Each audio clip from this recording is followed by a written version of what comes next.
these public health figures telling you that, hey, all these man-made foods are a really good idea to eat. So I'm not sure what the problem is with the paleo diet as far as, from a public health standpoint, because they're not making any crazy claims, like you should do something very extreme. It's just, hey, don't eat man-made foods and you'll probably get healthier and lose some weight. So on one hand, I think it's a very good idea from a health perspective and from a food quality perspective. And I just think the biggest thing is you got to dial it in for your own needs. Alright, so to wrap this up, I'm going to talk about how I would cover the paleo diet from a fat loss perspective, an athletic perspective, and then from a general health perspective. From a fat loss perspective, the main things are you need to be in a caloric deficit, okay, because you want to burn your own body fat for fuel. You don't want to burn dietary energy sources such as carbohydrates and fat for your body's fuel. So what you need to do is to limit your energy-dense nutrients, that is carbohydrates and fat. So what we'll do is we'll stick to mostly lean meats during the day. That is, you can do eggs, egg whites, chicken, turkey, lean beef, lean cuts of fish throughout the day. Those are going to be your protein sources. You'll stick to mostly vegetables with an occasional serving of fruit, and then you'll basically run with that for the next 2, 3, 4 weeks, depending on how much body fat you have to lose. You'll notice I didn't say, hey, add in some nuts or add in coconut oil or this, that, and the other. I don't want the dietary fat to get that high because I want you to burn mostly your body fat and not the dietary fat. Now this doesn't mean that when you go to cook something you can't use olive oil or coconut oil or walnut oil or whatever other kind of healthy oil that you want to use to cook. I'm not saying that at all. You don't need to add any extra fat to the diet in order to make it work for you. Kind of keeping this lower fat, lower carbohydrate approach for a punctuated period of time is going to really help you burn off a lot of body fat, and it will get you to a point where you can kind of back off the throttle a little bit and switch into a more maintenance mode rather than this aggressive kind of fat loss period. So in short, if you're trying to lose a significant amount of body fat, let's go moderate protein, skinny on the carbs, skinny on the fat, and stick to these quality food sources that we talked about before. From an athletic standpoint, we have to first talk about what kind of athletics we're discussing. Is it an endurance event like marathons, triathletes, stuff like that? Or is it more of a strength-related sport like powerlifting, Olympic lifting, or just general kind of bodybuilding or weight training in general? The former is a more aerobic-dominant sport. That is, you're going to need to use a lot more glucose or sugar and fatty acids to fuel your efforts, so you're going to need to have a higher energy requirement than someone who's just doing these very short maximal intensity kind of lifts, like a heavy set of 3 on a back squat or a 1 rep max clean and jerk, during training. These are very short, high intensity efforts, but at the same time, since they don't go on for a long period of time, they don't require that much raw energy, so the setup will be a little bit different. For an endurance athlete, I like to see most of the energy sources come from carbohydrates at first, like sweet potatoes, rice, and yams, tubers, other root vegetables, that kind of thing.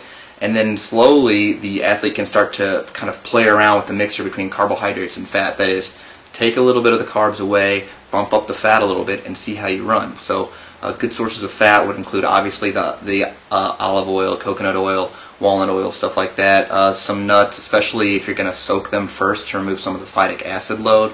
Almonds, macadamia nuts, walnuts, cashews, stuff like that. Avocados are going to be great.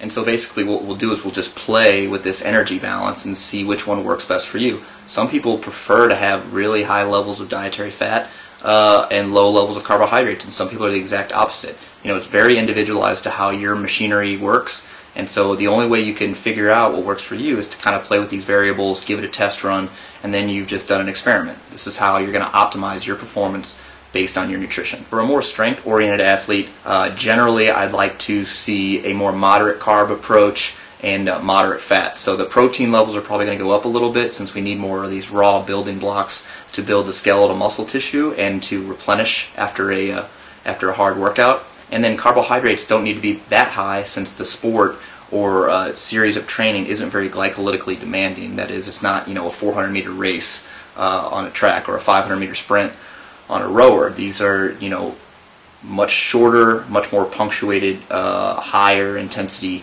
kind of efforts. So what I like to do is set protein at 1 gram to 1.5 grams per pound body weight. I like a small amount of starchy carbohydrates, maybe 100 grams, 150 grams from sweet potatoes or similar, maybe even rice.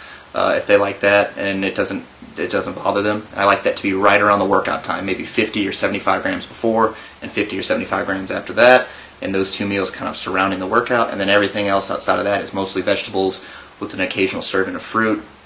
I like a general inclusion of fat in most of the meals except for the ones that are right around the workout. I like those to be a little skinnier on fat. And these fat sources don't necessarily need to be added fat. They can just be from animal products or the meat itself. So, you know, if you're having eggs at breakfast, you're getting a healthy whack of fat in just from the eggs itself. If you're having salmon or another fatty cut of fish, you're getting a pretty good dose of fat there. If you're having, you know, a fattier cut of meat, you're getting fat from there as well, you know. And again, let's fine tune, let's play with the energy substrates here, let's play with carbs, let's play with fat and see how you do better as a strength athlete or a general strength enthusiast. You know, if your strength goes up and you're recovering better and you feel better on a little bit higher carbs or lower carbs and higher fat or lower fat, then that's what works for you. The general maintenance, you know, kind of health and wellness, what I like to do is first adopt the paleo diet. Just get the food quality up there. We're going to eliminate most of the common allergies from the diet, you know, grains, legumes, dairy, stuff like that. And then from there, we can kind of, again, shift around the macronutrient profile of your own diet to figure out what works best for you. So generally, you're just going to be sticking to a decent whack of protein, so a nice hunk of meat or eggs or something like that. Eat at each meal of the day. You throw down some vegetables with that, fruit here and there. And then, you know, maybe you add some fat, you know, in the form of either oil used for cooking or making a dressing or marinade, or, you know, even adding some nuts or an avocado or something like that in certain meals. And basically you see how you do on however you're going to set it up initially.